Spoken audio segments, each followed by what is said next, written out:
Yo les amis, j'espère que vous allez tous très bien, et je suis super content de vous retrouver pour une nouvelle analyse. Après avoir passé au peigne fin la Copa América vendredi dernier, on s'intéresse aujourd'hui à l'Afrique et à sa CAN, mais en Égypte, tous ne partent pas à armes égales. Alors parmi les 24 pays engagés qui lutteront pour la gloire, et dont les objectifs sont variés, quels sont les figurants, quels sont les prétendants, et qui seront demain, les rois du continent?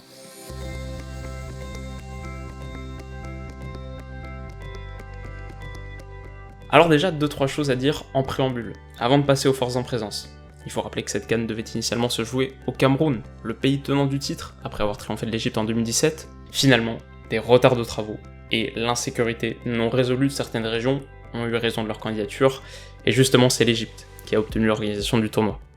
On peut noter également le passage à 24 équipes pour la toute première fois, 6 groupes de 4, habituellement c'est 16, donc 4 groupes de 4. La conséquence parmi d'autres, c'est que tous les cadors devraient aisément accéder au 8ème, à moins d'une énorme surprise. Et puis l'autre modification notable, c'est que cette CAN se jouera en été. C'est absolument inédit, puisqu'en général elle se déroule en janvier. Alors selon les dirigeants de la CAF, c'est pas un changement qui sera nécessairement reconduit par la suite. Voilà, ça présente des avantages pour les joueurs évoluant en Europe, et puis peut-être pour les audiences hors Afrique, puisque il n'y aura pas la concurrence des compétitions traditionnelles de clubs, on va dire. En revanche, niveau conditions climatiques, ça peut devenir assez féroce. On attend au Caire par exemple une température moyenne de 38 degrés. Des pauses fraîcheurs sont évidemment prévues, 3 minutes par mi-temps. Enfin, et c'est le dernier élément préliminaire avant d'entrer dans le vif du sujet, mais l'arbitrage vidéo sera bien actif à partir des quarts de finale seulement, en espérant qu'il fonctionne mieux qu'en Ligue des Champions africaine.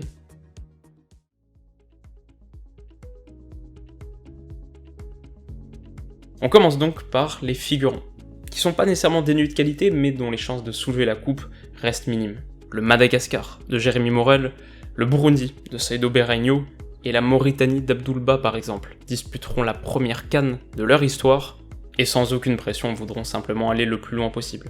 Le Bénin, lui, tentera de s'extraire d'un groupe F relevé, puisqu'en compagnie du Cameroun et du Ghana, et si l'éternel Stéphane Sessegnon, 35 ans, figure bien dans la liste de Michel Bussuyer, c'est sans doute le buteur d'Huddersfield, Steve Mounier, qui concentrera tous les espoirs. Pour la Guinée-Bissau, ce sera encore plus dur, même si plusieurs de ces joueurs évoluent en Europe, à l'inverse de la Namibie, où seuls Ryan Nyambe et Manfred Stark ont migré. La Tanzanie aura fort à faire dans le groupe du Sénégal et de l'Algérie, mais elle compte un buteur redoutable, Mbwana Samata, champion de Belgique en titre avec Genk et l'une des plus fines gâchettes de la Jupiler League, soulier d'ébène 2019. L'Angola, de Bastos, aura du mal face à une séduisante Tunisie et un Mali prometteur. Pareil pour les grues de l'Ouganda, face à l'Égypte et la RDC. Le Kenya de Victor Wanyama, lui, est sans doute trop limité pour rêver grand. Reste donc la Guinée, qui prie pour que Naby Keita soit remis de sa grave blessure, et les pronostics ne sont pas rassurants. François Kamano avait bien lancé sa saison avec Bordeaux avant de disparaître complètement en 2019. À voir, le Zimbabwe, lui, ne sera pas évident à jouer, intraitable contre les deux Congos en qualif, historiquement l'une des toutes meilleures sélections d'Afrique australe, et pouvant compter sur le duo de Jupiler League, Marvelous Nakamba, Knowledge Musona, attention, enfin, les plus beaux jours de l'Afrique du Sud sont derrière elle. Et malgré la présence du Strasbourgeois Lebo Motiba, les Bafana Bafana ne partent pas favoris, dans un groupe D explosif.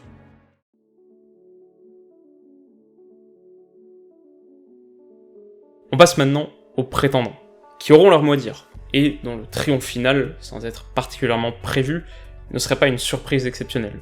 Le Nigeria par exemple, déçoit un peu en ce moment, à l'image d'une Coupe du Monde frustrante, qui s'achève en phase de groupe suite à cette dague signée Rojo. C'est historiquement une sélection qui a brillé très fort, mais toujours par intermittence. En 94 par exemple, aux États-Unis, mais aussi à la CAN, qu'il soulève en Tunisie. Et alors que JJ Okocha fait ses débuts, champion olympique en 96, en revanche récemment c'est aussi même pas qualifié à la CAN 2017, ni à la CAN 2015, ni à la CAN 2012, mais champion d'Afrique en 2013. Cet été, ils se présenteront avec, selon les mots de leur sélectionneur Gernot Rohr, une équipe sans star, très jeune. Ok, à 32 ans, John Obi Mikel est toujours là, mais on suivra surtout de près Wilfried Ndidi, 22 ans, Samuel Chukwueze de Villarreal, 20 ans, Victor Osimhen, 20 ans également, Samuel Kalou, 21 ans. Il y a quelques pépites chez les Super Eagles, et leur groupe est très abordable. Du côté du Ghana ensuite, c'est un peu l'inverse, parce que depuis 2008, on les retrouve à chaque fois dans le dernier carré de la compétition. Il y a une vraie régularité, cela dit en ce moment l'ambiance n'est pas au beau fixe. la légende du pays Gian Asamoah avait claqué la porte, avant qu'un appel du président de la République le fasse changer d'avis, une histoire de brassard de capitaine perdu. Apparemment, il y aurait quelques dissensions dans le vestiaire, et un leadership éclaté, avec Asamoah d'un côté, et de l'autre les frères Ayew, Jordan, André. Niveau talent, ça passe encore, Thomas Partey, Kwadwo Asamoah, Christian Atsu, mais attention à l'implosion. Un mot pour le Cameroun également, qui a la particularité d'être dirigé par Clarence Seedorf, avec en adjoint Patrick Kluivert. Je dirais pas que ça se passe super bien non plus. Je crois que la liste de Seedorf a un peu fait grincer des dents au Cameroun, avec notamment la non-sélection d'Entep, qui c'est vrai sort d'une saison blanche à Wolfsburg, mais également d'Aboubacar, jugé insuffisamment remis et ne bénéficiant d'aucun passe-droit malgré son but du titre il y a 2 ans face à l'Égypte. Il reste Zambo Anguissa, Nji, Toko Ekambi, Bauken, Choupo-Moting. Pour un pays champion d'Afrique en titre, est-ce qu'on n'aurait pas un des plus faibles Cameroun de ces dernières années ?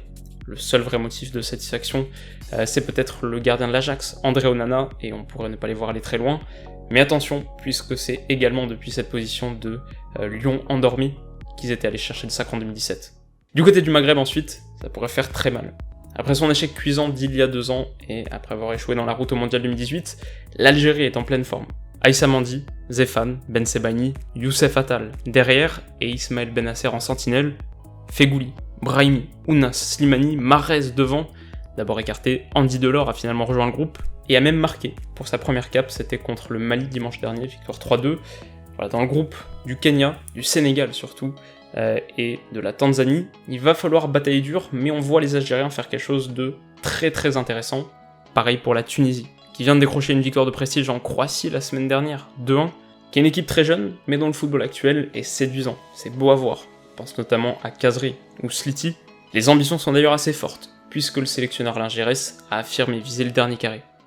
Alors justement, et là niveau pépite qui pourrait nous surprendre, on pense aussi et peut-être surtout au Mali, qui a peut-être l'effectif le plus jeune de la compétition, j'ai pas vérifié, mais qui a surtout l'effectif qui intéressera le plus les fans de Football Manager. Puisque derrière l'excellent Moussa Marega de Porto, on surveillera avec insistance Amadou Haïdara, 21 ans, milieu central qui a filé de Salzbourg à Leipzig pour 18 millions d'euros, Diadier Samasekou, qui lui est toujours à Salzbourg, milieu défensif de 23 ans, ciblé notamment par l'OM, mais ça risque d'être cher, Moussa Djenepo, un ailier qui vient de quitter le Standard pour Southampton, attention prodige, il y a une très très belle génération malienne qui arrive, et j'en ferai peut-être une de mes équipes surprises du tournoi.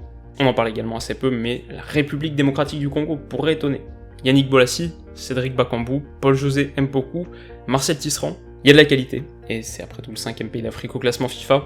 Enfin, la Côte d'Ivoire est pour moi très très proche du trio de favoris, avec notamment un duo d'ailier, Zaha, Nicolas Pepe, qui est effrayant, avec aussi des joueurs un peu instables mais capables de briller. Franck Kessié, Maxwell Cornet. En préparation, c'est alterné le bon et le moins bon, mais on reste sur une très belle victoire contre la Zambie, mercredi 4-1. C'est aussi les champions de 2015, mais sortis au premier tour en 2017. Et à l'image de Seri ou Dorier, dont les saisons en première ligue n'ont pas été remarquables, c'est un cador qui a beaucoup à prouver.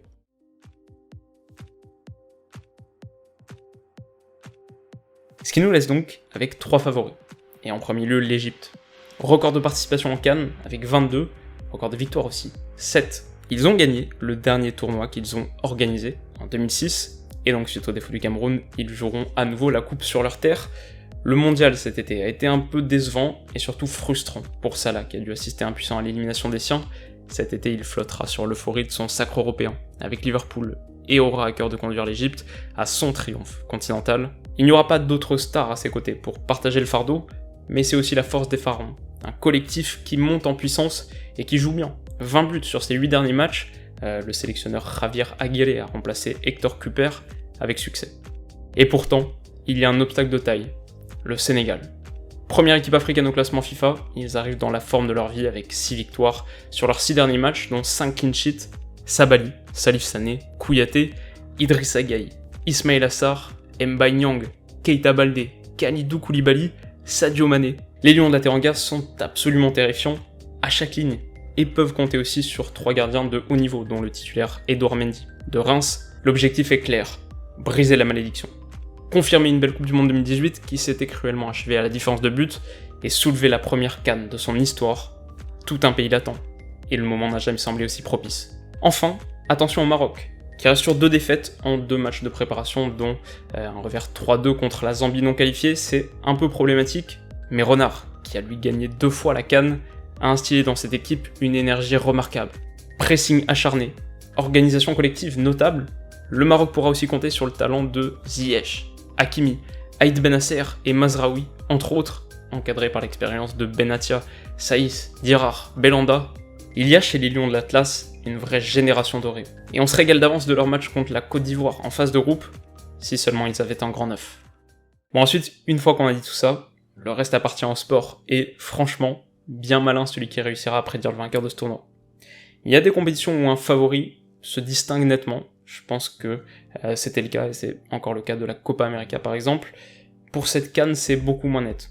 Alors si je devais miser personnellement, je dirais que la victoire finale du Sénégal, qui est cotée à 6, est quand même très séduisante. C'est sûrement le meilleur effectif du tournoi, c'est peut-être le meilleur effectif de l'histoire du Sénégal, et en plus ça reste sur une dynamique très positive. Ça vient quand même de battre en préparation le Mali et le Nigeria. Voilà, pour moi c'est les favoris de la compétition.